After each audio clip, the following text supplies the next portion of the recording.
এতদিন বাদে তোকে আমার সীমানার ভেতরে পেয়েছি। তোদের বাড়িতে আজ তোকে তাল গাছের ভেতরে বন্দি করে তোর রূপে ওই বাড়ি গিয়ে তোর স্বামী সহ সকল মানুষকে আমি খাবো। মানুষের মাংস, কতই না স্বাদ।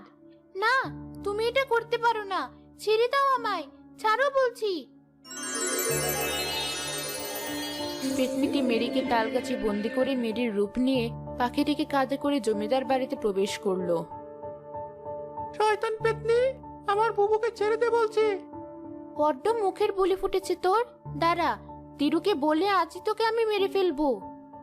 শয়তান পেতনি, আমাকে মারলেও আমার বুবুকে ছাড়। হা, সারা জীবন তোর বুবু ওই গাছের ভেতরে বন্দি থাকবে। পেতনি মন খারাপ করে ঘরে বসেছিল। কি হলো, আমার মিষ্টি বউটার এমন মন খারাপ কেন? মন খারাপ থাকবে না? আজকাল আমার পাখিটা আমার কোনো কথাই শুনছি না। ওকে এখন আর আমার সহ্য হচ্ছে না। বলছি পাখিটাকে তুমি মেরে ফেলো। কি বলছো বউ? তোমার তো শখের পাখি, ওকে ছাড়া এক মুহূর্ত থাকতে পারো না, আর ওকে মারতে বলছো তুমি? বুঝেছি, তার মানে তুমি মারবে না। আমার থেকে পাখিটা তোমার কাছে বড় হয়ে গেল। আরে না বউ, আমি কখন এ কথা বললাম? রাগ করছো কেন? আচ্ছা ঠিক আছে, কাল সকালে তোমার সামনে আমি পাখিটিকে মেরে ফেলবো। ঠিক আছে, আমি জানতাম তুমি আমার কথা কখনোই ফেলবে না। এবার কি হবে? কাল সকাল হলেই তোরা আমাকে মেরে ফেলবে।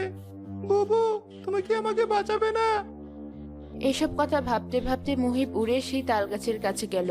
ধীরু জানালা দিয়ে পাখিটিকে উড়ে যেতে দেখে মনে মনে বলল, পাখিটি আবার পালিয়ে যাচ্ছে না তো? না না, ওকে পালাতে দেওয়া যাবে না, তাহলে আমার বউ আমাকে আস্ত রাখবে না। পাখিটাকে গিয়ে ধরে আনি। বুবু, কাল ওরা আমাকে মেরে ফেলবে, তুমি কি আমাকে বাঁচাবে না? আমি তোকে কিভাবে বাঁচাবো ভাই? আমি যে এই গাছে বন্দি। কে কে কথা বলছে এই গাছের ভেতরে? আমি তোমার বউ, আর যে ওই বাড়িতে আমি সেজে আছি সে একটা ভয়ঙ্কর পেতনি। কি বলছো? সেজন্যই ও তোমার পাখিটিকে মারতে চাইছে? বউ, তাহলে এবার তোমাকে কিভাবে এই গাছের ভিতর থেকে মুক্ত করব? এই গাছের মাথায় একটা তাল পাখা আছে। এই পাখা দিয়ে গাছে 3বার বাতাস করলেই আমি মুক্ত হয়ে যাব। ধীরু পাখাটি পেরে বাতাস দেওয়ার সাথে সাথেই মেরি মুক্ত হয়ে যায়।